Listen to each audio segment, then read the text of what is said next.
পৃথিবীতে এমন একটি জায়গা আছে যেখানে অনেক জাহাজ ও বিমান হঠাৎ করেই হারিয়ে গিয়েছে। এই রহস্যময় জায়গার নাম হলো বারমুডা ট্রায়াঙ্গেল। আজ আমরা জানবো এর ভয়ঙ্কর রহস্য।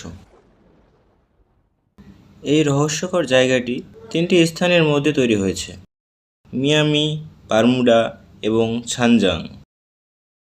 অনেক বছর ধরেই বলা হয় এই এলাকায় ঢুকলেই জাহাজ ও বিমান হঠাৎ করেই হারিয়ে যায়। 1945 সালে ঘটে এক রহস্যময় ঘটনা। 5টি সামরিক বিমান প্রশিক্ষণ করতে গিয়ে আর ফিরে আসেনি।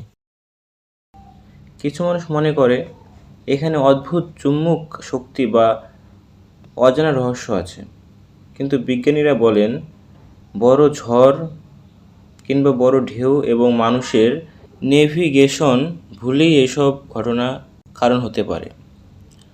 তবু আজও বারমুডা ট্রায়াঙ্গেল পৃথিবীর সবচেয়ে রহস্যময় জায়গাগুলোর মধ্যে একটি।